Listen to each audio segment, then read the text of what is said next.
My name is Maggie Stewart, and I'm an associate director at Starcom, a media agency in Chicago. When I say I work in advertising, most people immediately think that that means the creative side of the business.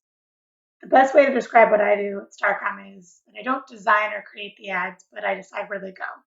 You're welcome for all the annoying banner ads on your phone. Starcom is a media agency, meaning we both plan and buy media, and we wear a lot of different hats. For example, let's say I work on the Kraft Foods account, specifically on the Jello brand.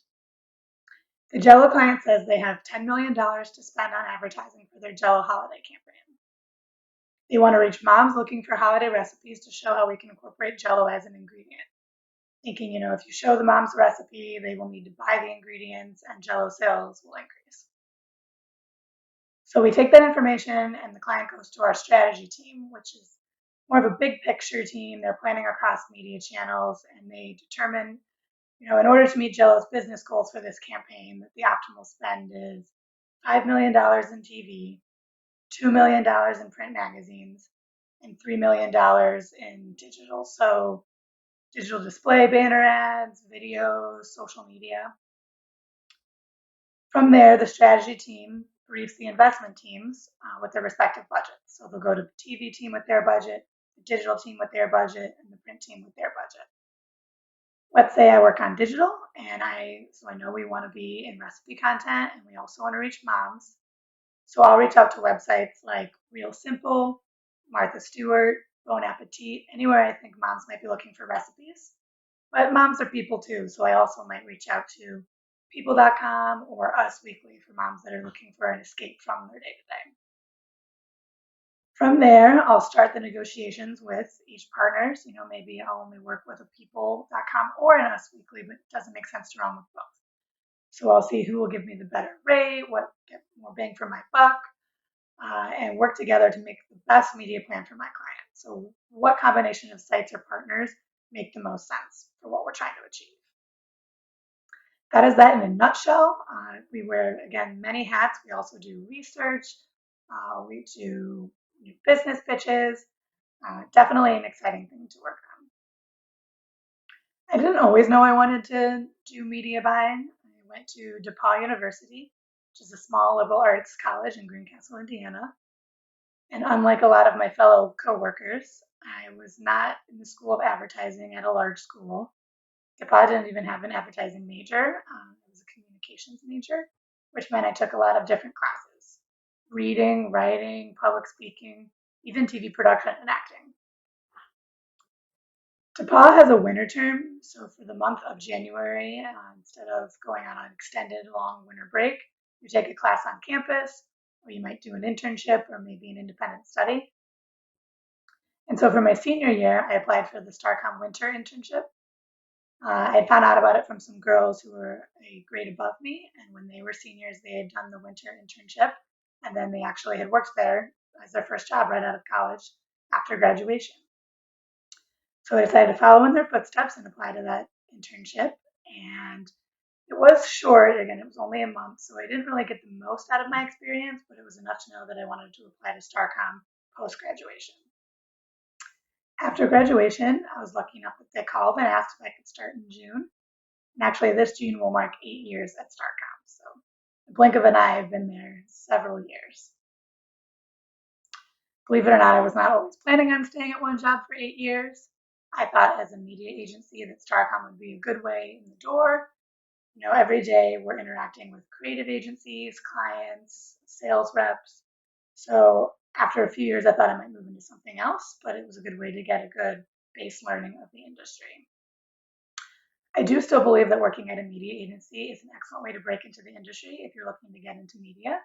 You make so many relationships throughout your job. You're meeting a lot of people and networking all the time, so definitely something to consider. Starcom specifically does a great job at rotating talent, which is probably a big reason of why I've been here as long as I have. Just when I think I'm starting my job to feel a bit stale, I'll get promoted or rotated onto a different client or a different piece of business, so it seems fresh again. To give you my exact career path, I started as an associate, entry level, right out of college, on the craft team, working on brands like Jello, mac and cheese, and Velveeta. And then I moved over to DeVry University, where we focused on driving applications and enrollments for their online school. On that account, I was promoted to supervisor, and shortly after that, rotated over to Mars Wrigley.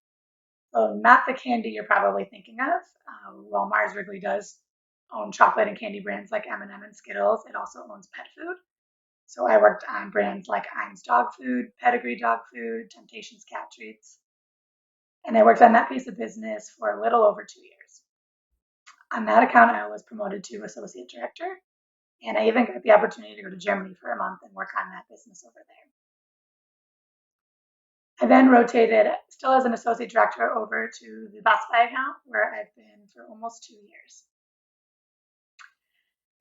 My very first boss told me in my first week to always be open with her about what I wanted to do with my career, and if I don't advocate for myself, who else will? So as I learned different parts of the business and got to work on different clients, it was great to keep that in mind and really, advocate for myself. Now that I'm a boss and a manager of people, I definitely pass that along to everyone that I manage. If I had to say one reason for keeping me at my first job for 8 years, it'd probably be the people. Everyone is young and smart, and it's definitely a work hard, play hard mentality. My coworkers have become my friends, and some of them even past roommates and bridesmaids in my wedding. No matter what career path you're thinking of, there are a few things that I always look for when I'm going to hire someone. Number one, are they willing to learn? Will they ask questions? I've managed people who were advertising majors from a large university or even people who have their masters, but they were not very good at their jobs.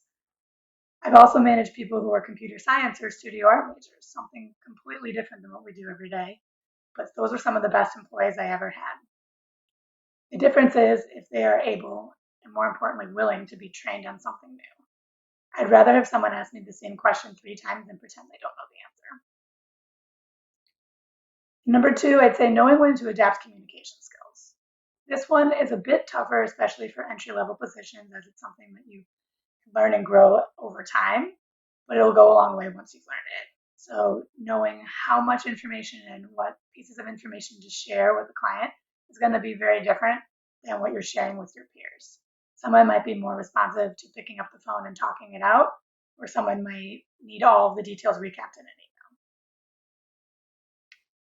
Throughout the career finding journey, my biggest advice is to stay positive. You may apply to dozens of jobs and only hear back from one, but don't let that discourage you. Getting your foot in the door with your first job could lead to an opportunity later down the road with your dream job. Or who knows, your first job could end up being your dream job. Whatever it is you decide, I wish you the best of luck with your future career journey.